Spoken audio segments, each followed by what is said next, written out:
ನನ್ನ ಕಾರ್ಯಕ್ರಮಗಳು, ನಮ್ಮ ಪಕ್ಷದ ಕಾರ್ಯಕ್ರಮ, ನನ್ನ ರೈತರು ಬೆಳೀತಕ್ಕಂಥ ಬೆಳೆ ಸರಿಯಾದ ರೀತಿಯ ಬೆಲೆ ದೊರಕಬೇಕು. ನೀವು ಬೆಳೀತಕ್ಕಂಥ ಬೆಳೆ ಯಾವ ರೀತಿ ಇರಬೇಕು ಅಂತಕ್ಕಂಥದ್ದಕ್ಕೆ ಪ್ರತಿಯೊಂದು ಹಳ್ಳಿಯಲ್ಲಿ ರೈತರಿಗೆ ತಿಳುವಳಿಕೆ ಮೂಡಿಸ್ತಕ್ಕಂಥ ಕಾರ್ಯಕ್ರಮ ಪಂಚಾಯತಿ ಕೇಂದ್ರದಲ್ಲಿ ಮಾಡಬೇಕು. ನಮ್ಮ ಮಕ್ಕಳ ವಿದ್ಯಾಭ್ಯಾಸಕ್ಕೆ PUCವರೆಗೆ LKGಯಿಂದ ₹1 ನೀವು ಹಣ ಖರ್ಚು ಮಾಡಿದೆ ನಿಮಗೆ ಇಂಗ್ಲೀಷು ಮತ್ತು ಕನ್ನಡ ಮಾಧ್ಯಮದ ಶಾಲೆಗಳು ಖಾಸಗಿ ಶಾಲೆಗಳೇಗಿದ್ದಾವೆ ಆ ಮಟ್ಟದ ಶಾಲೆಗಳನ್ನು ತೆರಿಬೇಕು ಅನ್ನೋದು ನನ್ನ ಕಾರ್ಯಕ್ರಮ. ಇವತ್ತೇನಾದರೂ ನಿಮ್ಮ ಮಕ್ಕಳನ್ನ ಎಲ್ಲಾದರೂ ಖಾಸಗಿ ಶಾಲೆಗೆ ಇಂಗ್ಲೀಷ್ ಶಾಲೆಗೆ ಸೇರಿಸಬೇಕು ಅಂದರೆ ₹2-3 ಲಕ್ಷ ವರ್ಷಕ್ಕೆ ಖರ್ಚು ಮಾಡಬೇಕು. ನೀವು ಎಲ್ಲಿಂದ ತರಕ್ಕೆ ಸಾಧ್ಯ? 2 ಮಕ್ಕಳು 3 ಮಕ್ಕಳು ಇದ್ದರೆ ಎಲ್ಲಿ ಕೊಡ್ತೀರಿ ನೀವು? ದುಡ್ಡನ್ನು ಕಟ್ಟಕ್ಕೆ ಸಾಧ್ಯ ಬಡವರು. ಅದರಿಂದ ನಾನು ಇವತ್ತು ಹೊಸ ರೀತಿಯ ಒಂದು ಯೋಜನೆಗಳು ನಿಮ್ಮ ಬದುಕನ್ನು ಸರಿಪಡಿಸ್ತಕ್ಕಂಥದ್ದಕ್ಕೆ ನನ್ನ ಕಾರ್ಯಕ್ರಮ ಇದೆ. ಸುಮ್ಮನೆ ನಿಮಗೆ ಕಾಟಾಚಾರದ ಕಾರ್ಯಕ್ರಮ ಕೊಡಲಿಕ್ಕೆ ಇವತ್ತು ನಮ್ಮ ಪಕ್ಷದ ಕಾರ್ಯಕ್ರಮ ಅಲ್ಲ. ದಯವಿಟ್ಟು ಒಂದು ಅವಕಾಶ, ಯಾವುದೇ ರೀತಿಯ ಸಂಶಯ ಪಡದೆ, ನಮ್ಮ ಮೇಲೆ ಅನುಮಾನಗಳು ಪಡದೆ, ಒಂದು ಬಾರಿ 5 ವರ್ಷದ ಸರ್ಕಾರ ತರಲಿಕ್ಕೆ ನಿಮ್ಮ ಆಶೀರ್ವಾದ ಬೇಕು. 5 ವರ್ಷದ ಸರ್ಕಾರ ಬಂದರೆ ಇಡೀ ದೇಶದಲ್ಲಿ ಯಾರೂ ಮಾಡಲಿಕ್ಕೆ ಆಗದೇ ಇರತಕ್ಕಂಥ ಯೋಜನೆಗಳನ್ನು ಈ ರಾಜ್ಯದಲ್ಲಿ ತರಲಿಕ್ಕೆ ಸಾಧ್ಯ ಇದೆ. ಹಣದ ಕೊರತೆ ಇಲ್ಲ ನಮ್ಮ ರಾಜ್ಯ ಸರ್ಕಾರದಲ್ಲಿ. ದುಡ್ಡು ನೀವು ಯಥೇಚ್ಛವಾಗಿ ಕೊಡ್ತಾ ಇದ್ದೀರಿ. ಆ ದುಡ್ಡನ್ನು ಇವತ್ತು ಲೂಟಿ ಮಾಡ್ತಾ ಇದ್ದಾರೆ. ಅದೆಲ್ಲವನ್ನು ನಾನು ರಾಜಕೀಯದಲ್ಲಿ ಚರ್ಚೆ ಮಾಡಲಿಕ್ಕೆ ಹೋಗಲ್ಲ. ಆದರೆ ಒಂದು ನಿಮ್ಮಲ್ಲಿ ನಾನು ಮನವಿ ಮಾಡ್ತೇನೆ, ಈಗ ಬಂದಾಗ ದಾರಿ ಉದ್ದಕ್ಕೂ ನನ್ನ ತಾಯಂದಿರು, ಹಿರಿಯರು ಮತ್ತು ಕೆಲವು ಯುವಕರು ನಿನ್ನ ಹಣ, ನಿನ್ನ ಆರೋಗ್ಯವನ್ನು ಸರಿಯಾಗಿಟ್ಕ, ನಿನ್ನ ಆರೋಗ್ಯ ಚೆನ್ನಾಗಿರಬೇಕು ಅಂತ ಹೇಳಿ ದಾರಿ ಉದ್ದಕ್ಕೂ ಹೇಳ್ತಾ ಇದ್ದೀನಿ, ಕೇಳಿಸ್ಕೊಂಡೆ. ಈಗ ನಾನು ಉಳಿದಿರ್ತಕ್ಕಂಥದ್ದು 5 ಬಾರಿ ಉಳಿದಿದ್ದೇನೆ ನಿಮ್ಗೆ ಹೇಳಬೇಕು ಅನ್ನೋದಾದರೆ 3 ಬಾರಿ ನನಗೆ ಈ ಹೃದಯದ ಚಿಕಿತ್ಸೆ ಆಗಿರ್ತಕ್ಕಂಥದ್ದು 3 ಬಾರಿ ಆಗಿದೆ. 2 ಬಾರಿ ನನಗೆ ಬ್ರೈನ್ ಮೇಲಾದಂಥ ಒಂದು ಸರ್ಕಾರ ಒತ್ತಡ, ನನಗೆ ನಿದ್ದೆ ಇಲ್ಲ. ದಿನಕ್ಕೆ 2 ಗಂಟೆ 3 ಗಂಟೆ ನಾನು ನಿದ್ದೆ ಮಾಡ್ತಕ್ಕಂಥ ಹವ್ಯಾಸ. ಕಾರಣ ಏನು ಅಂದರೆ ಬೆಳಗಿನ ಜಾವ 3 ಗಂಟೆ 4 ಗಂಟೆವರೆಗೆ ಹಳ್ಳಿ ಸುತ್ತತಕ್ಕಂಥ ಒಂದು ವಾತಾವರಣ ಏನಿತ್ತು ಹೋಗಿದ್ದೇನೆ. ಜನ ಕಾದು ನನಗೇನು ಆಶೀರ್ವಾದ ಮಾಡ್ತಾಯಿದ್ರಿ. ದೇಹಕ್ಕೆ ದಂಡನೆ ಕೊಟ್ಕೊಂಡ್ಬಿಟ್ಟಿದ್ದೀನಿ. ನಾನು ಭಾಳ ದಂಡನೆ ಕೊಟ್ಕೊಂಡಿದ್ದೇನೆ. ಕಾರಣ ನನಗೋಸ್ಕರ ಅಲ್ಲ, ಈ ರಾಜ್ಯದ ಜನತೆಯ ಬದುಕನ್ನು ಸರಿಪಡಿಸಬೇಕು ಅಂತ ಹೇಳಿ. ಇಲ್ಲಿ ನಮ್ಮ ಗಿರಿಗೌಡರು ಕೂತಿದ್ದಾರೆ, ದೇವೇಗೌಡರು ಅವ್ರ ಜೀವನ ಎಲ್ಲ ನನ್ನ ರೈತ ರೈತ ರೈತ ಅಂತಲೇ ಬದುಕಿದ್ರು. ಇವತ್ತು ಸಹ 93ನೇ ವರ್ಷದಲ್ಲೂ ತಾವೇನೋ ಟಿ ವಿಲಿ ಏನಾದರೂ ನೋಡಿದರೆ ರಾಜ್ಯಸಭೆಯಲ್ಲಿ ಕೈ ಮುಗಿದು ಕಣ್ಣಲ್ಲಿ ನೀರಾಗಿ ಕೇಳ್ತಾರೆ.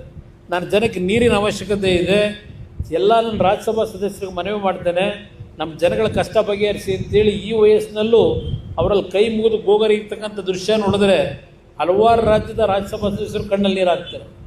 ಈ ರೀತಿಯ ನಮ್ಮ ಒಂದು ಕಮಿಟ್ಮೆಂಟ್ ಏನಿದೆ, ದಯವಿಟ್ಟು ಒಂದು ಬಾರಿ ಸಣ್ಣ ಪುಟ್ಟ ಲೋಕಲ್ ಏನೇ ಇದ್ಕೊಳ್ಳಿ ಭಿನ್ನಾಭಿಪ್ರಾಯಗಳು, ಒಂದು ಅವಕಾಶ ತಾವು ಈ ಒಂದು ಸಂದರ್ಭದಲ್ಲಿ ನನ್ನನ್ನು ನೋಡಿ ನೀವು ತೀರ್ಮಾನ ಮಾಡಿದ್ರೆ ನಿಮ್ಮ ಬದುಕನ್ನು ಸರಿಪಡಿಸ್ಕೊಡ್ತಕ್ಕಂಥದ್ದು. ನಾನು ಈ ಭೂಮಿಗೆ ಹೋಗೋದಕ್ಕಿಂತ ಮುಂಚೆ ಬದುಕ್ತೀನಿ, ದೇವರು ನನಗೆ ಅಷ್ಟು ಸುಲಭ ಕರ್ಕೊಳ್ಳಲ್ಲ. ಯಾಕೆಂದರೆ ಈ 5 ಬಾರಿ ನನ್ನ ಜೀವ ಉಳಿಸಿರೋದು ಏನಾದರೂ ಈ ರಾಜ್ಯದಲ್ಲಿ ಬಡವರಿಗೆ ಕೆಲಸ ಮಾಡಲಿ ಅಂತಕ್ಕಂಥದ್ದು ಉಳಿಸಿದ್ದಾನ ಹೊರತು ನನಗೇನು ಯಾವ ವೈಯಕ್ತಿಕವಾದಂಥ ಆಸೆಗಳಿಲ್ಲ. ನಾನೊಂದು ರೀತಿ ಇತ್ತೀಚಿನ ದಿನಗಳಲ್ಲಿ ವೈರಾಗ್ಯಕ್ಕೊಳಗಾಗಿದ್ದೀನಿ. ಕಾರಣ ಯಾಕೆ? ಇವತ್ತು ದಿನ ಬೆಳಗ್ಗೆ ಟಿ ವಿ ಹಾಕಿದ್ರೆ 6 ಗಂಟೆಗೋ 6:15 ಗಂಟೆಗೆ ನೀವು ಎದ್ದು ಟಿ ವಿ ಹಾಕಿದ್ರೆ ದೇವರ ನಾಮ ಕೇಳೋಕ್ಕೆ ಸಾಧ್ಯ ಇಲ್ಲ. ಎಲ್ಲ ಮೊದಲು ಟಿ ವಿಗಳಲ್ಲಿ ದೇವರ ನಾಮ ಹಾಕೋರು.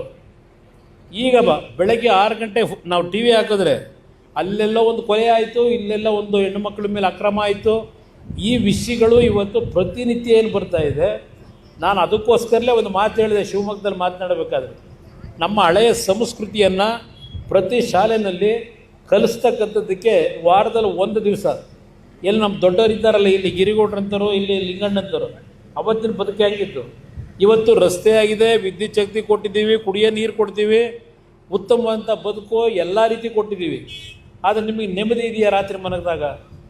ಅವತ್ತಿನ ದಿನ ರಸ್ತೆ ಇಲ್ಲ, ವಿದ್ಯುತ್ ಶಕ್ತಿ ಇಲ್ಲ, ಕುಡಿಯೋ ನೀರು, ಕೆರೆನಲ್ಲಿ ಒಂದು ಕಡೆ ದನ ತೊಳಿತಾ ಇರೋರು, ಇನ್ನೊಂದು ಕಡೆ ಬಟ್ಟೆ ಒಗಿತಾ ಇರೋರು, ಅದೇ ನೀರನ್ನ ಎತ್ಕೊಂಬರು.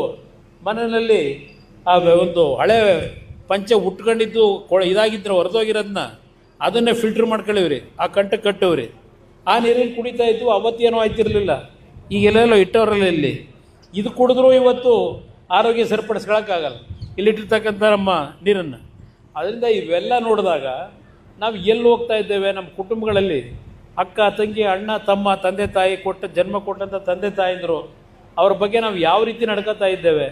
ಇದೆಲ್ಲ ನೋಡಿದಾಗ ಇದೊಂದು ಬದುಕ ಅಂತಕ್ಕಂಥ ಒಂದು ಮನಸ್ಸಿನಲ್ಲಿ ನೋವು ನನಗೆ ಪ್ರತಿನಿತ್ಯ ಕಾಡ್ತದೆ. ಅದೆಲ್ಲ ಸರಿಪಡಿಸ್ತಕ್ಕಂಥ ನಿಟ್ಟಿನಲ್ಲಿ ಒಂದು ಒಳ್ಳೆಯ ಸರ್ಕಾರ ತರಲಿಕ್ಕೆ ಬಿಗಿಯಾದಂಥ ಆಡಳಿತ ಬೇಕು. ಅದಕ್ಕೆ ನಿಮ್ಮ ಆಶೀರ್ವಾದ ಇರಲಿ. ಸ್ವಲ್ಪ ಭಾಳನೇ ಜಾಸ್ತಿ ಮಾತಾಡಿದ್ದೀನಿ, ಯಾಕೆಂದರೆ ಇದು ಹೇಳದೇ ಇದ್ದರೂ ತಪ್ಪಾಗುತ್ತೆ ಅಂತೇಳಿ ಸ್ವಲ್ಪ ವಿಷಯಗಳನ್ನು ಪ್ರಸ್ತಾಪ ಮಾಡಿದ್ದೇನೆ. ನಾನು ಎಲ್ಲ ನೋಡಾಗಿದೆ. 2 ಬಾರಿ ಆಕಸ್ಮಿಕವಾಗಿ ದೇವರು ಕೊಟ್ಟಂಥ ಮುಖ್ಯಮಂತ್ರಿ ಸ್ಥಾನನೂ ನೋಡಾಯಿತು. ಈಗ ದೆಹಲಿ ಒಳಗೆ ನರೇಂದ್ರ ಮೋದಿಯವರ ಸರ್ಕಾರದಲ್ಲಿ 2 ಇಲಾಖೆನ ಇವತ್ತಿನ ನಿರ್ವಹಣೆ ಮಾಡ್ತಾ ಇದ್ದೇನೆ. ಅಲ್ಲೂ ಸಹ ನನಗೆ ಅದರ ಅನುಭವ ಏನಾಗಿದೆ, ಕೆಲವು ವಿಷಯಗಳನ್ನ ಮಾತಾಡ್ತಕ್ಕಂಥ ಪರಿಸ್ಥಿತಿಯಲ್ಲಿ ಇಲ್ಲ. ಆದರೆ ಕರ್ನಾಟಕದಲ್ಲಿ ಇವತ್ತು ನಡೀತಿರ್ತಕ್ಕಂಥ ಇಂಥ ಸರ್ಕಾರ ಇದನ್ನು ತೆಗೆಯತಕ್ಕಂಥ ನಿಟ್ಟಿನಲ್ಲಿ ನಿಮ್ಗಳ ಆಶೀರ್ವಾದ ಕೇಳ್ತೀನಿ. ನಿಮ್ಮೆಲ್ಲರಿಗೂ ಭಗವಂತ ಒಳ್ಳೇದು ಮಾಡಲಿ. ಎಲ್ರಿಗೂ ನನ್ನ ನಮಸ್ಕಾರ. Karnataka TV leader awards 2025 best MLA nomination ಕರಾವಳಿ ಮತ್ತು ಮಧ್ಯ ಕರ್ನಾಟಕ.